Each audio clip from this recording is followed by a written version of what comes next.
Hey, welcome back to another ASMR video.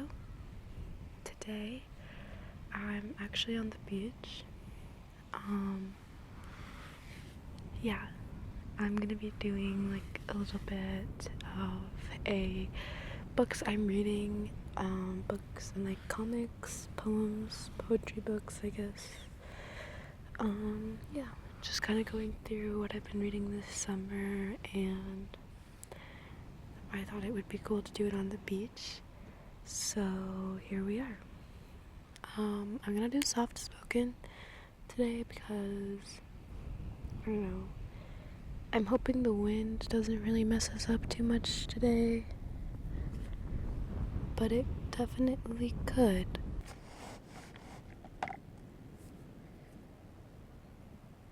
And I thought I would make myself a little drink for today. I just have some cranberry juice that I'm gonna mix with some seltzer.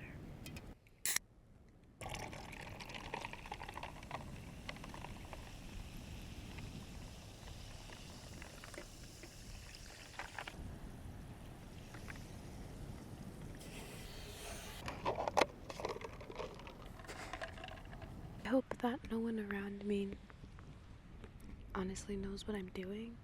We're gonna start off with the comics I've been reading. I picked these up in Brooklyn. It's called Flippy. Flippy. This is her. It's like a comic book. It kind of follows the story of a horse who meets this kind of weird dude. It's very explicit, I would say. It's not necessarily a calm or tranquil comic. It's kind of chaotic, but in a whimsical way. I'm not sure I understood what everything meant. It was published by Domino Books, and it was made by Nate Garcia. Flippy. It's pretty impressive that Nate was able to actually draw all of these, because they're pretty detailed. If you can see, he drew all that. How cool, Nate. This next one is called Seasons, issue number 1 by Chaya Starts. This one I didn't love as much, but it was pretty good. It was just a little bit more quirky. It was short and silly. We did find a typo on the first page, but I didn't find it. I also don't know how to spell, so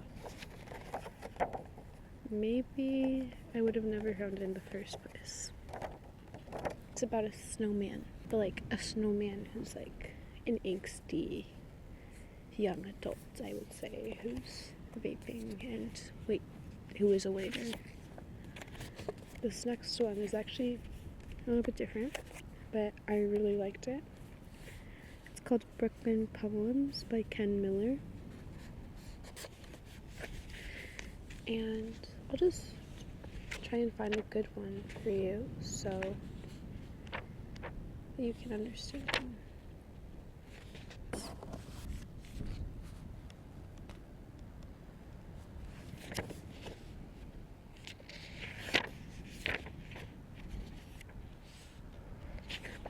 A lot of Ken Miller writes a lot about the Israel and Gaza conflict.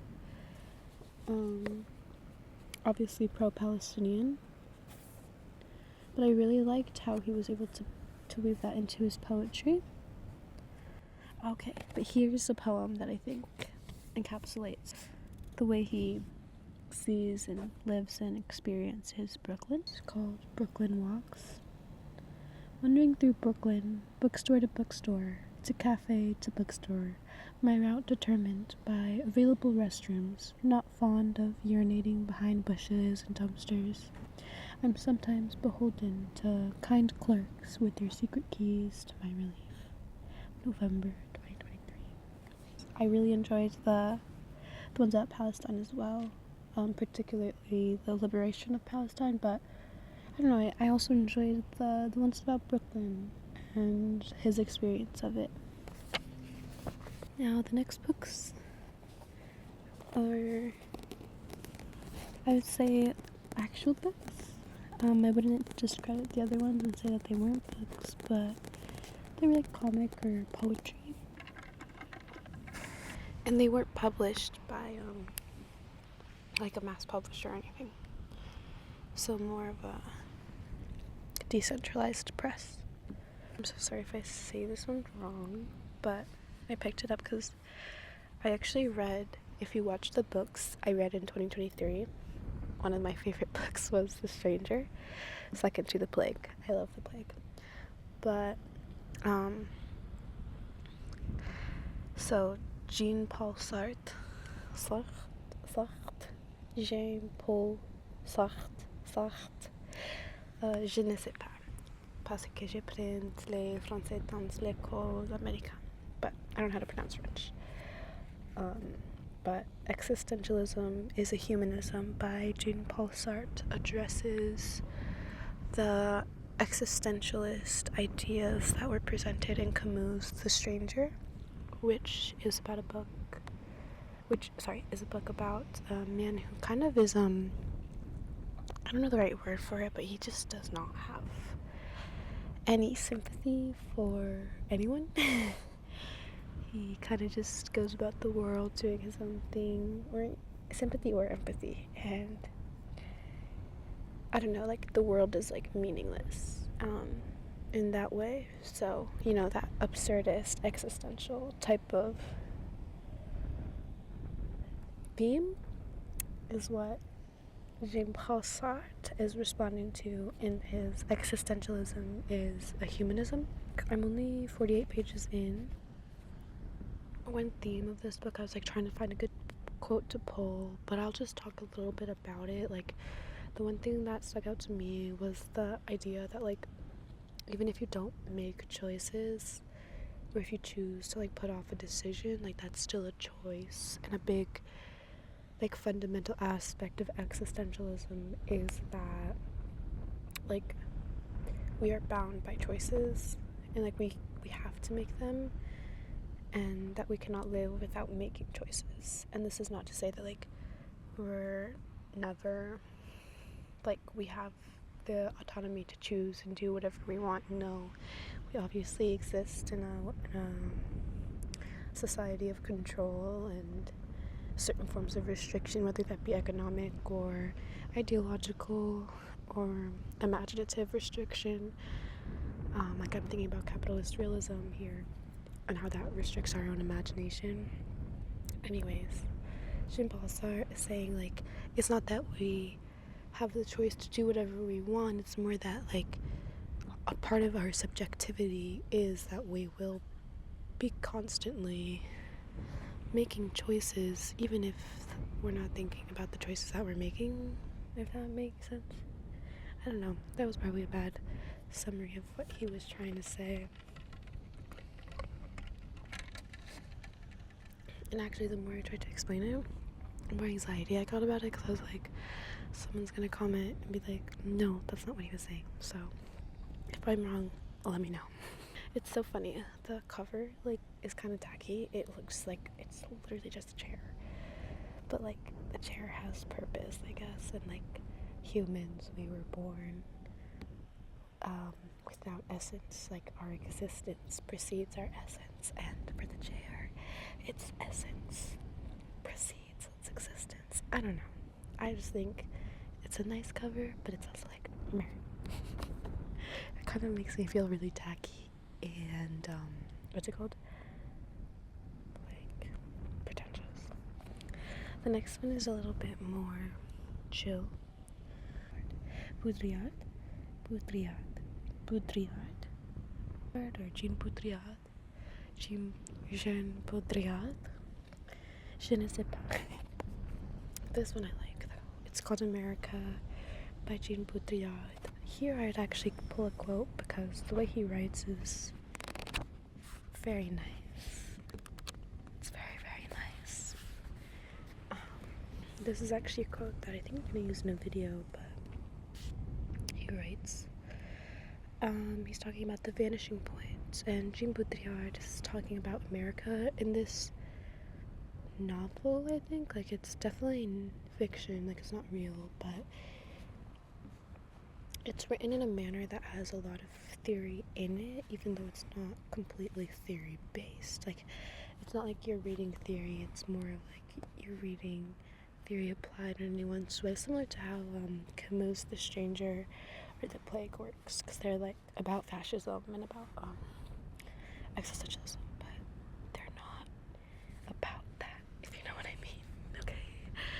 Anyways, I'm just gonna read you it because I liked how this, I don't know, it had a certain resonance with me. He writes, "We'd have to replay it all from end to end, at home in darkened room, to rediscover the magic of the freeways, and the distance, and the ice-cold alcohol, in the desert, and the speed, and live it all again, on the video at home, in real time, not simply for the pleasure of remembering, but because the fascination of senseless repetition is already present in the abstraction of the journey." The fascination of senseless repetition is already present in the abstraction of the journey. So that part I really liked because he's talking about a road trip. The book's about him taking a road trip in the US, but Jean Baudrillard's obviously French.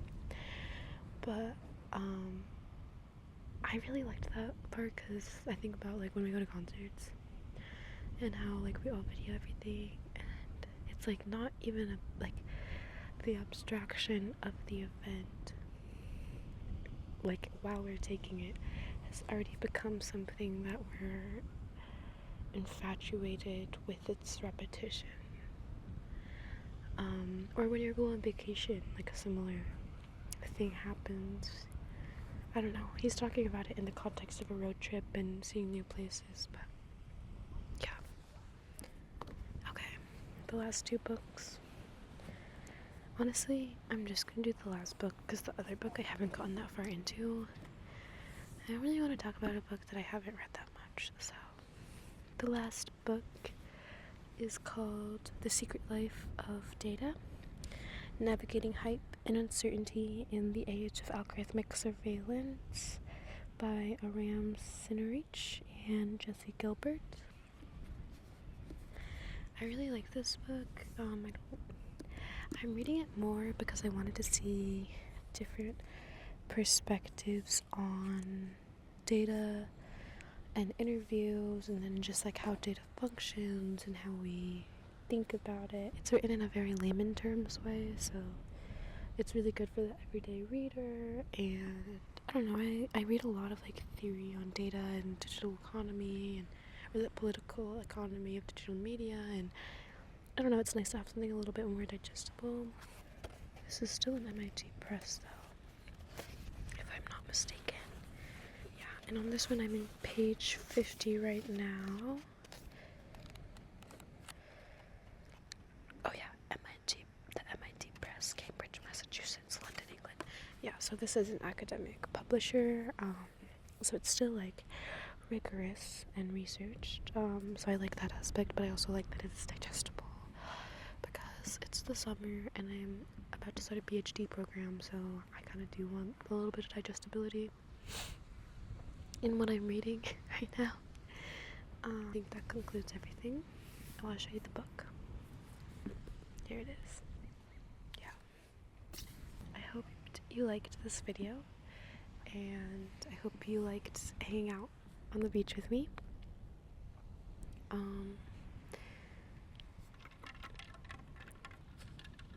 Yeah. Okay. I'm gonna go.